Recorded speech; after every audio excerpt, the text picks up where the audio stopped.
ganto. Kaya wala na dahilan para iwanan pa kita kahit palagi kang nagtatampo. Kahit na palagi tayo nag-aaway, di pa rin ako sa'yo mauumay. At ikaw pa rin ang gusto ko na makasama hanggang sa panghabang buhay. Kahit pa minsan ako'y pagod na sa iyong pag-uugali, hindi pa rin kita kayang iwanan at ako ay mananatili. Ganyan kalalim ang aking pag-ibig sa'yo at hindi sapat ang salitang totoo.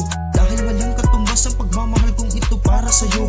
Mapaglaro man ang tadhana at tayo subukin man ang panahon. Ikaw at ikaw pa rin ang pipiliin kung meron man akong pagkakataon. Pagkat ikaw ang aking rason at dahilan ko bakit ako masaya. At tanging ikaw, oo tanging ikaw lamang sa aking puso at wala nang iba pa. Mamahalin ka ng tapat at ipagsisigawan sa lahat at hindi na rin maghahanap pagkat ikaw na ay sapat. Kahit ano man ang mangyari ay tandaan mo na ikaw pa rin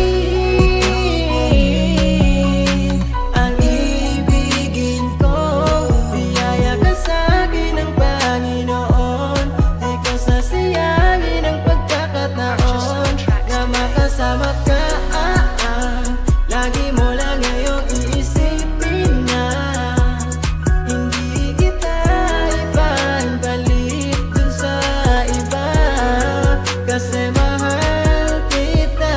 Kahit sobra pang dami babaeng nandyan ay ikaw pa rin ang pipiliin. Kahit ulit-ulitin mo mang itaboy sa tabi mo, ikay iibigin. Dahil ikay diwata sa aking paningin, walang sawa kitang iisipin. Oo, baliw ako sa pag-ibig, basta lang sa'yo lahat kayang pilitin. Basta lang matawid mabatid sa isipan mong kahit anong kakayanin. Kahit laging tuyuin ugaling mainitin ka, di kita sasayangin. Minsan kahit hindi ko alam kung anong dahilan bakit ka nagagalit, di ako magsasawang ikay mahalin habang buhay sa'yo nalalapit. Dahil kahit na palagi na nakasimangot to, napapagod sa maliit na mga bagay, ako'y nandito lang palagi na handang pangitiin, pasayahin ka dahil yun sa'yo ang bagay. Di na kaya pasirain ang lahat ng pinangako ko sa'yo, mundo sa'yo lang iikot. Kahit sabi ng iba na iwanan kita, pero sa'kin oo hirap ka malimot. Tanging ikaw pa rin ang babae na sa'kin ay tunay isang gantimpala. Kahit lagi mo kong inaaway, sa utak mong laging latamang hinala. Di kita susukuan kahit ilang beses saktan mo pa puso ng sobra. Nanatiling ikaw pa rin silbi kong reyna sa buhay kung tila pa obra.